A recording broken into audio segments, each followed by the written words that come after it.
Hey everyone, this is going to be my review for Ant-Man and the Wasp.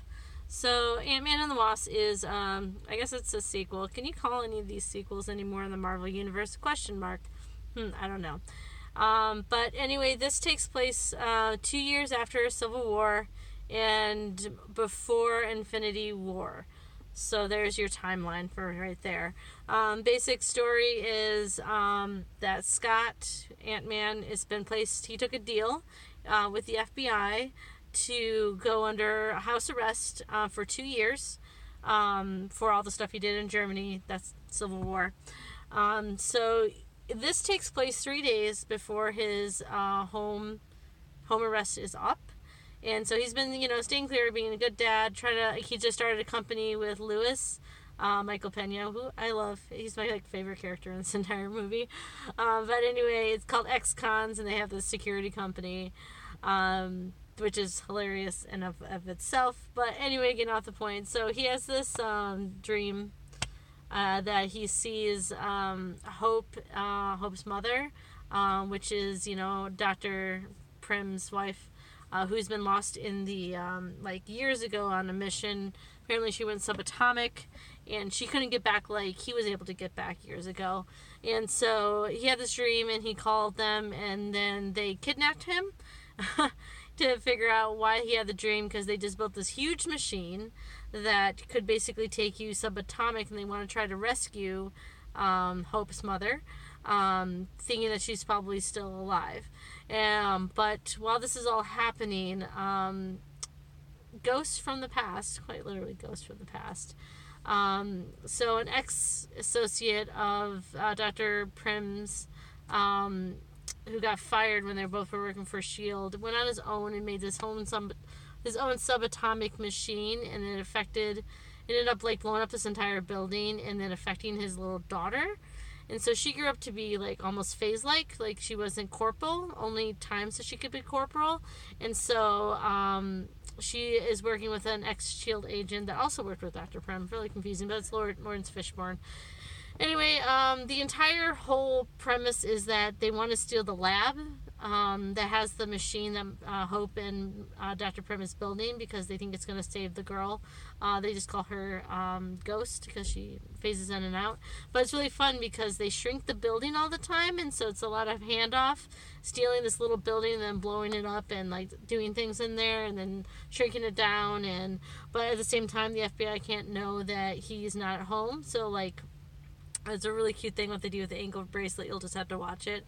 But some of the parts of the movie are him running home to make sure that he's there for the FBI.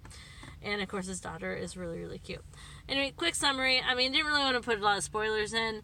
This movie is just going into critique. This movie is just fun. The first movie was fun. We didn't expect to like it as much as we did. It's using some of the same humor. I'm really happy that we got a Lewis voiceover where it's all his voice with all these different characters speaking, because Lewis is my favorite. The plot structure is super good. They know how to make their villains now, and they know how to make them interesting and humanize them. So it's hard to tell what side you want to win. My only thing that I didn't really like was the second set of villains, which were these black market tech dealers that they ran into in the very beginning, and they keep randomly showing up, and I'm it wasn't very necessary. But overall, the movie, it's fun, and I like how they really developed the Wasp character, and, even Paul Rudd's character grew a little bit more. Though I think that this is the other thing that bothered me, though. They kept on, treating him like he was stupid. But if you remember, in the first movie, he was this huge electrical engineer guy. He was actually genius level. And yet they just keep he's stupid, and he actually acted stupid, but I know that he's not, so that color bothered me a little bit, but overall, the movie, in the end, is just a lot of fun. The chase scenes are fun, the action sequences are fun, character development is not the most important part in here. As far as advance the MCU, I was going into this expecting two things. To get an answer, I was expecting this movie to end right when Infinity War was ending as well.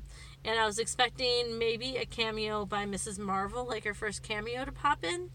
And I had a theory about Ant-Man, and I don't really want to give spoilers away, but one of those two things did kind of happen.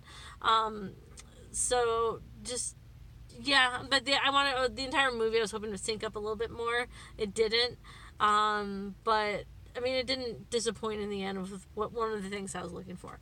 Anyway, so post-credit scenes, there are two. There's one in the middle that's really important, and then the one at the end is like, you can miss it. Like, nothing important happens at the one at the end. It's kind of a, like, haha. And then, yeah, it's just, you can skip the very, very last one. But the one in the middle is really important. Alright, so out of 26 movies I've seen this year, I am ranking this at number 9. Now, this is going to go right below, let's see, I'm putting this right below Ocean's 8. Actually, Ocean's 8 was entertaining me a little bit more.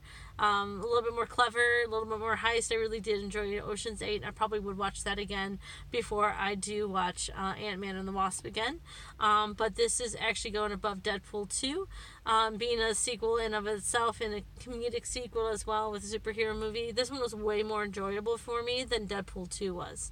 So that's where I'm ranking this one. Alright guys, that is it for this review, and I will see you for the next one. Alright, bye guys.